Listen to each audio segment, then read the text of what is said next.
आज का जो हमारा टॉपिक है वो है स्ट्रक्चर ऑफ मैच्योर सीड। बाकी बुक क्या कह रही है स्ट्रक्चर ऑफ मैच्योर सीड के हवाले से, ये मैं आपको बाद में बता दूंगा पूरा उसका। लेकिन आप जर्नली पहले थोड़ा सा हम स्ट्रक्चर ऑफ मैच्योर सीड के बारे में थोड़ा सा मतलब आपको जर्नली बता दूंगा। तो जर्नली सबसे पहले तो आप देखो, ये जो सीड होता है, आप सीड को डिफाइन कैसे करते हो? तो सीड की जो डेफिनेशन है, या सीड को हम इस तरह से डिफाइन करते हैं कि ripened ovule is called seed. इसका इसका मतलब ये देखें, जिस तरह से आपको पता है कि जो एंजियोस्पर्म प्लांट हैं उनका जो फीमेल रिप्रोडक्टिव पार्ट होता है उसको हम कार्पल कहते हैं। उसको हम क्या कहते हैं? कार्पल। जब फर्टिलाइजेशन हो जाती है, यानी मेल और फीमेल गैमेट जब मिल जाते हैं, तो फर्टिलाइजेशन के बाद ये ओव्यूल जो है वो राइप हो जाता है। और जब ओव्यूल राइप होता है तो वो क्या बना लेता है? वो बना लेता है सीड। मतलब आप सिंपली कह सकते हैं, fertilize ovule is called seed. यानी ओव्यूल फर्टाइल होने के बाद जब पक जाता है यानी राइप हो जाता है तो उसको हम सीड कहते हैं। और इसी तरीके से ओवरी जो है वो क्या बना देती है? वो फ्रूट बना देती है राइप होकर। तो तो जो राइपेंड ओव्यूल होता है उसको हम क्या कहते हैं? उसको हम सीड कहते हैं। इसके बाद हम आ जाते हैं पार्ट्स ऑफ सीड की तरफ, के सीड के जो है वो कितने पार्ट्स होते हैं। अगर हम बात करें एक जर्नली एक सीड के पार्ट्स की बात करें, पार्ट्स ऑफ सीड। तो सीड के अगर हम पार्ट्स की बात करें तो सीड के पार्ट में सीड कोट होते हैं, एंडोस्पर्म होता है, सीड कोट, एंडोस्पर्म और एम्ब्रियो। ये थ्री मेन पार्ट होते हैं किसके? सीड के। अब यहाँ पर अगर मैं एक सीड ड्रा करूं, यहाँ पर अगर मैं एक सीड ड्रा कर देता हूँ और सीड के अगर मैं आपको यहाँ पार्ट्स बताऊं, तो मिसाल के तौर पे ये अगर एक सीड है, मिसाल के तौर पे ये एक सीड है। अब इस सीड के सबसे ऊपर जो सीड्स की ये कवरिंग होती है, सीड्स के ऊपर ये जो कवर चढ़े हुए होते हैं, बीज के जिसको आप छिलके कहते हो, सीड्स के ऊपर जो कवर चढ़े हुए होते हैं, सीड के ये जो कवर्स होते हैं इनको हम क्या कहते हैं? इनको हम कहते हैं सीड कोट। तो सीड कोट क्या है? बेसिकली ये है कवरिंग ऑफ सीड, ये सीड की कवरिंग है। और ओव्यूल के ये कौन से पार्ट से डेवलप होते हैं? ये ओव्यूल के जिस पार्ट से डेवलप होते हैं उस पार्ट को कहते हैं इंटेग्यूमेंट। ये किससे डेवलप होते हैं? Develop from integument. आपको पता है जो ओव्यूल होता है, ओव्यूल, ये एक ओव्यूल है, ओव्यूल के बाहर जो कवरिंग चढ़ी होती है ऐसे, ओव्यूल की जो आउटर कवरिंग होती है उनको हम क्या कहते हैं? उनको हम इंटेग्यूमेंट कहते हैं। तो फर्टिलाइजेशन के बाद ये इंटेग्यूमेंट जो है वो किस में कन्वर्ट हो जाती है? ये सीड कोट में कन्वर्ट हो जाती है। यानी जब एक सीड बनता है फर्टिलाइजेशन के बाद, ओव्यूल जब सीड में कन्वर्ट होता है, तो ओव्यूल का ये जो पार्ट है, मतलब ये जो ओव्यूल का ये वाला जो पार्ट है, बाहर वाला पार्ट, ये ये इंटेग्यूमेंट ये किस में कन्वर्ट हो जाता है? ये कन्वर्ट हो जाता है सीड कोट के अंदर। अच्छा, उसके अलावा सीड के अंदर जो एम्ब्रियो के लिए जो फूड होता है, जो कि डबल फर्टिलाइजेशन के बाद बनता है, उसको हम क्या कहते हैं? एंडोस्पर्म। एंडोस्पर्म क्या है? Nutritive tissue. यानी एम्ब्रियो का ये जो फूड यहाँ पर जो भरा हुआ है जितना भी है, न्यूट्रिटिव जो टिश्यू है, जो ये फूड है, इसको हम क्या कह रहे हैं? इसको हम कह रहे हैं एंडोस्पर्म। इसके अलावा सीड के अंदर जो बेबी प्लांट होता है, ये सीड के अंदर एक बेबी प्लांट होता है जिसको हम क्या कहते हैं? एम्ब्रियो। एम्ब्रियो क्या है? Baby plant with in seed.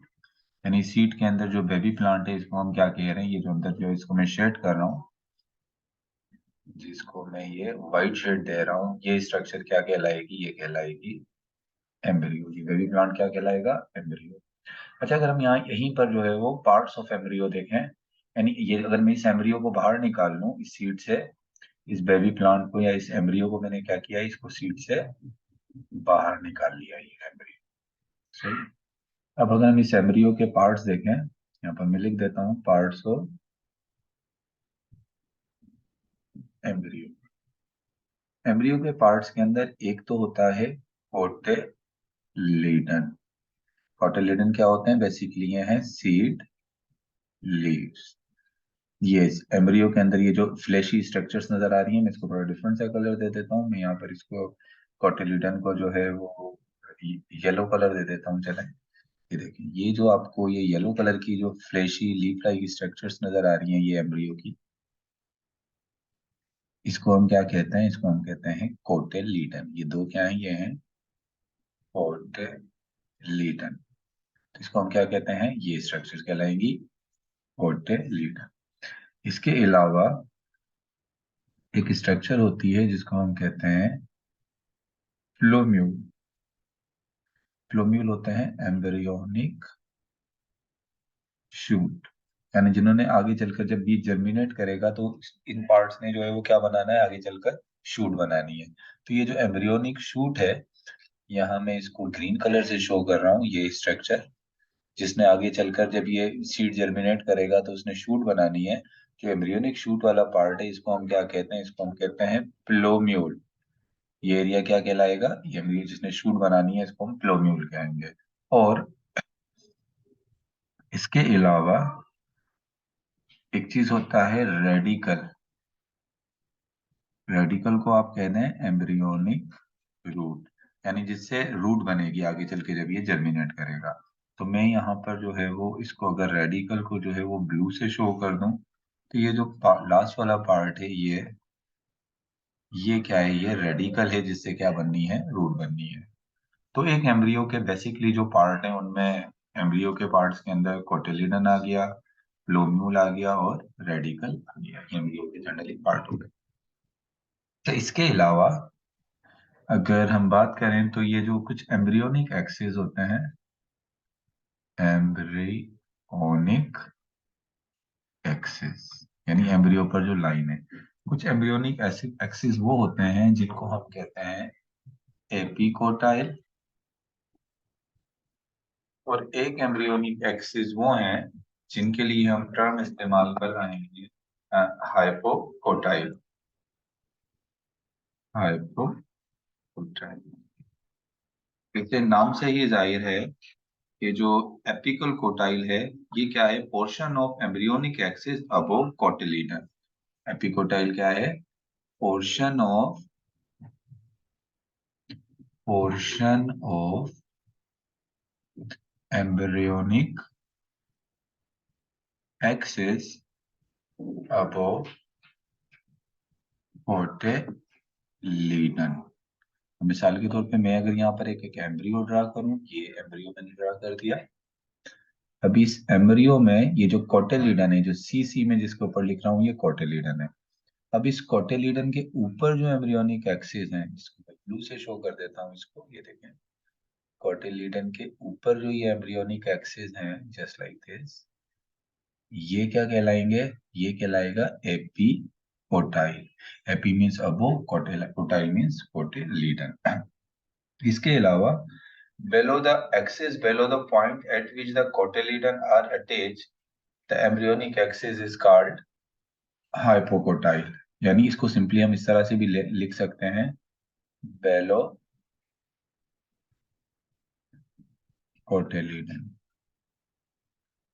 यानी ये एम्ब्रियोनिक एक्सिस जो के कोटिलिडन के नीचे की तरफ है, जहां पर ये कोटिलिडन अटैच है, इसको दूसरे कलर से शो करता हूँ। चलिए मैं येलो से शो कर देता हूँ। ये जहाँ से कोटिलिडन अटैच है, इस जगह पर जो एम्ब्रियोनिक एक्सिस हैं जो कोटिलिडन से नीचे की तरफ हैं, इनको हम क्या कहेंगे? इनके लिए हम टर्म इस्तेमाल करेंगे हाइपोकोटाइल। ये लाइंस हैं। एक्सिस क्या है? बेसिकली कोटिलिडन के ऊपर लाइंस हैं। जो कोटिलिडन से ऊपर की तरफ लाइंस हैं उसको आप एपिकोटाइल कह लो, जो नीचे की तरफ है उसको आप क्या कह लो? उसको आप हाइपोकोटाइल कह लो।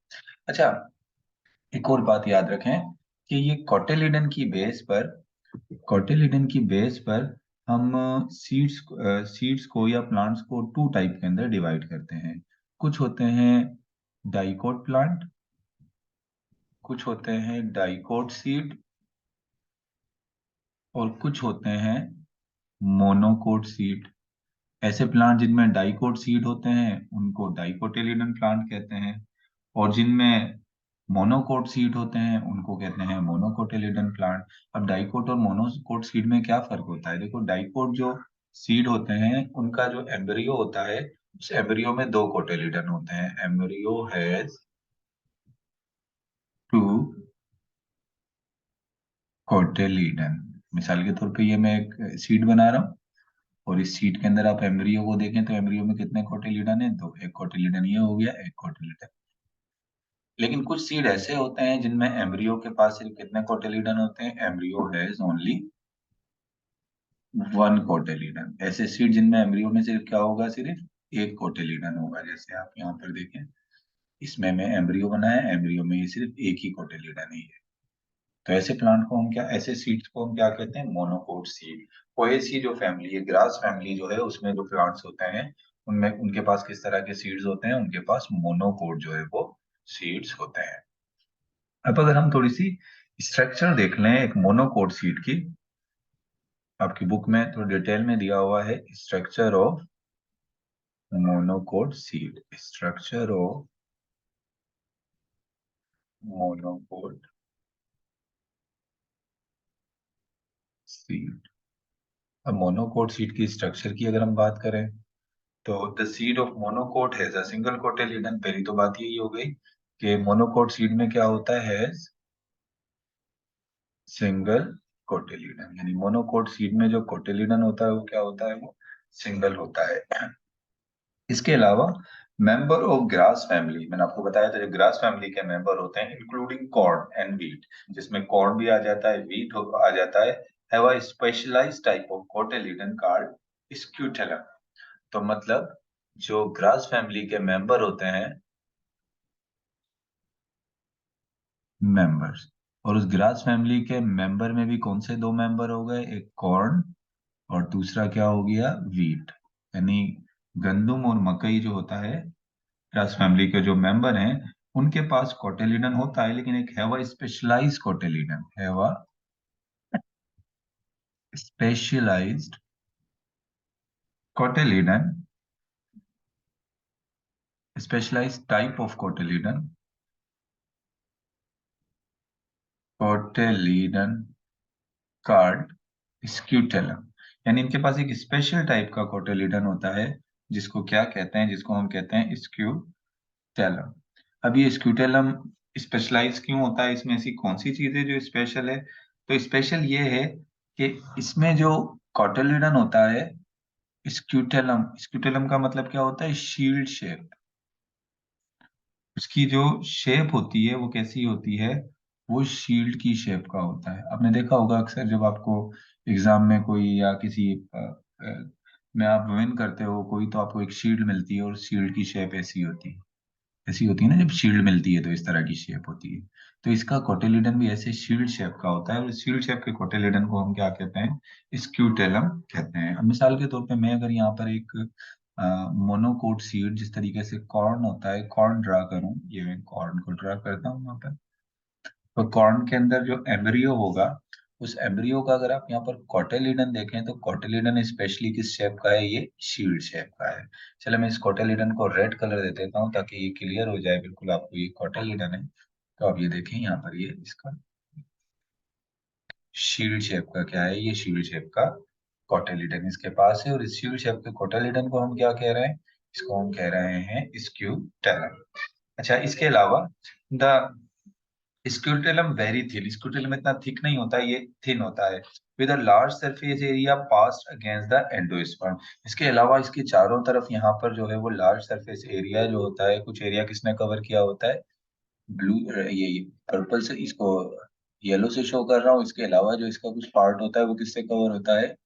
एंडोस्पर्म से। ये देखिए येलो समझ लें कि इसके चारों तरफ क्या मौजूद है? ये एंडोस्पर्म मौजूद है। और जब ये जो स्क्यूटेलम है या ये जो एम्ब्रियो है, इसको फूड चाहिए होगा, तो ये फूड किससे लेगा? एंडोस्पर्म से लेगा। तो इसका मतलब ये जो स्क्यूटेलम है, ये जो एम्ब्रियो है, तो ये जो सीड एब्जॉर्ब, ये फूड जो एब्जॉर्ब करेगा, ये फूड किससे एब्जॉर्ब करेगा? Food absorb from endosperm. यानी जब ये जर्मिनेट करेगा सीड, तो कोटेलिडन को या इसके एम्ब्रियो को फूड की जरूरत होगी, तो यही जो एंडोस्पर्म है इसको क्या देगा? फूड देगा। इसके अलावा the embryo of grass seed is enclose by a sheet. यानी ग्रास फैमिली का जो एम्ब्रियो होता है वो किससे कवर होता है? शीट से। कुछ शीट्स होती हैं उनसे जो है वो क्या होता है? कवर होता है। अब ये जो शीट होती हैं, चले पहले मैं इसके थोड़े से पार्ट्स बना दूं। ये कोटेलिडन हो गया। कोटेलिडन के नीचे मैं ब्लू कलर से बना देता हूँ, ये इसका समझ जाए, ये प्लोम्यूल है। और नीचे जो है मैं इसको क्या कहते हैं, नीचे जो है वो एक और डिफरेंट ग्रे सा कलर है, ये लेके मैं नीचे जो है इसका क्या बना रहा हूँ, ये ब्लू से ही जो है इसका मैं ये रेडिकल बना रहा हूँ। यानी सैमरियो के तीनों पार्ट हो गए। रेड पार्ट को आप समझ लेंगे ये कोटेलिडन है, ब्लू पार्ट को समझ लें कि ये प्लोम्यूल है, और नीचे येलो पार्ट जो है इसको समझ लें कि ये रेडिकल है। तो अब होता क्या है, देखें इसमें कुछ कवरिंग होती है, इसके एम्ब्रियो में कुछ कवरिंग होती है। अभी कवरिंग कौन कौन सी है? देखो, एक कवरिंग वो होती है जिसको हम कहते हैं, एक शीट वो होती है जिसको हम कहते हैं कोलियो राइजा। बेसिकली कोलोराइजिया क्या होती है ये? Which cover the embryonic root. ये किसको कवर करती है? ये कवर करती है, coleorhiza cover embryonic root. Embryonic root किसको कह रहे हैं? रेडिकल को। अब मिसाल के तौर पे आप इधर देखें, मैं इसको जो है वो व्हाइट से ही शो कर रहा हूँ यहाँ पर। लेकिन कुछ कवरिंग है जिसने किसको कवर किया हुआ है? ये एम्ब्रियोनिक रूट को। यानी embryonic root radicle, embryonic root किसको कह रहे हैं? रेडिकल को। देखिए ये शीट या कवर जिसने रेडिकल को कवर किया हुआ है इसको क्या कहेंगे? कोलियो राइजा। कोलियो से कवरिंग समझ लें, राइजिया जो है वो बेसिकली रूट को क्या है। इसके अलावा एक दूसरी शीट होती है, दूसरी कवरिंग होती है जिसको हम कहते हैं लेप्टाइल। ये बेसिकली क्या होती है? विच क्लॉक या which cover the embryonic root, embryonic shoot, sorry, cover embryonic shoot. अब ये जो एम्ब्रियोनिक शूट है जिसको आप प्लोम्यूल कह रहे हैं, लेकिन इसको जिस शीट ने कवर किया हुआ है, ये व्हाइट कलर का मैंने यहाँ ड्रा किया है, उसको हम क्या कह रहे हैं? उसको हम कह रहे हैं कोलेप्टाइल। तो मतलब सिंपली क्या है इसका? रेडिकल, क्योंकि बहुत थिन होता है इसका एम्ब्रियो, जब जर्मिनेट करता है तो उसको किसी डैमेज से बचाने के लिए इसकी दो चीजें जो है वो कवर होती हैं। एक प्लोम्यूल पर, एक प्लोम्यूल यानी इसके एम्ब्रियोनिक शूट पर कवर चढ़ा होता है जिसको कोलेप्टाइल कह देते हैं, और एक इसके रूट पर, एक एम्ब्रियोनिक रूट यानी रेडिकल पे एक कवर चढ़ा हुआ होता है जिसको हम कहते हैं पोलोराइजिया। बाकी तो वो एम्ब्रियोनिक एक्सिस तो इसके अपनी जगह पर होते हैं। कोटिलिडन के ऊपर वाले एक्सिस को एपिकोटाइल कहेंगे, नीचे वाले एक्सिस को क्या कहेंगे?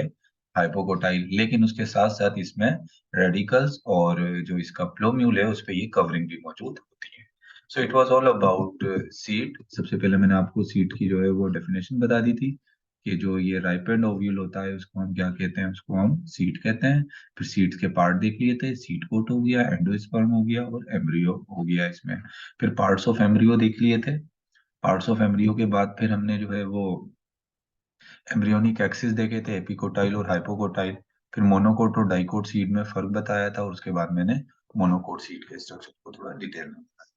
अच्छा, इसके बाद आपकी बुक जो है वो थोड़ा इंट्रोडक्शन इस तरह से करा रही है मेच्योर सीड का। आपकी बुक कहती है, during the last stage of its maturation the seed dehydrate until it's water content is only about 5 to 15% of its weight। यानी कहते हैं जब एक सीड मेच्योर हो रहा होता है, यानी जब एक ओवरी सीड में कन्वर्ट हो रही होती है, जब अपनी लास्ट स्टेज पे होती है, यानी ओवरी सीड बनाने के, जब सीड बिल्कुल मेच्योर हो रहा होता है तो सीड में से ज्यादातर पानी निकल जाता है। कितने परसेंट पानी रह जाता है? सिर्फ 5 to 15% पानी रह जाता है। इसके अलावा embryo stop growing and developing until the seed germinate. और उसके बाद उसके अंदर जो एम्ब्रियो होता है, जब स्टार्ट में जब ओव्यूल फर्टिलाइजेशन हो, डेवलपमेंट हो रही होती है, तो उस वक्त तो एम्ब्रियो बन रहा होता है। लेकिन क्या होता है जब सीड मैच्योर हो जाता है तो मजीद एम्ब्रियो की डेवलपमेंट क्या होती है? रुक जाती है। अब एम्ब्रियो मजीद डेवलप नहीं होगा। अब जो डेवलपमेंट होगी वो कब होगी? जब बीज जर्मिनेट करेगा, तब इस एम्ब्रियो में रेडिकल से रूट निकलेंगे, प्लूम्यूल शूट बनाएगी, वो जर्मिनेशन की बात होगी। लेकिन जब तक जर्मिनेशन नहीं होती उस वक्त तक यहाँ पर ये डेवलपमेंट इसकी क्या होगी? स्टॉप हो जाएगी। इसके अलावा it is surrounded by its enlarge cotyledon by endosperm और बोल। यानी कहता है कि जो एम्ब्रियो होता है, एम्ब्रियो के पे जो है वो कोटिलिडन होंगे, एंडोस्पर्म होंगे, दोनों से इस तरीके से क्या है ये इसके का कवर हुआ होगा। क्योंकि वो कोटिलिडन ना ऐसे बंद भी होते हैं, बाद में ऐसे मुड़े हुए होते हैं थोड़े से एम्ब्रियो में, बीच के अंदर आपको कॉटिलिडन नजर आएगा, एंडोस्पर्म नजर आएगा, ये सब चीजें नजर आती हैं। और इसके अलावा कहता है कि ये जो इनक्लोज होता है, सीड बंद होता है, ये एंडोस्पर्म और एम्ब्रियो जो बंद होते हैं वो किसमें बंद होते हैं, सीड कोट में। और फिर बताता है कि सीड कोट जो है वो किससे बनते हैं, ओव्यूल के इंटेगुमेंट से। और द वही जो ओव्यूल होती है वही क्या है, वो है प्रोजिनेटर ऑफ द सीड, यानी सीड बनाने वाली जो स्ट्रक्चर है वो क्या है, वो ओव्यूल ही है। इसके अलावा वो बाकी पार्ट्स थे वो मैं आपको इसमें बता चुका हूँ। अब कोई क्वेश्चन करना हो तो इसमें से आप क्वेश्चन करें।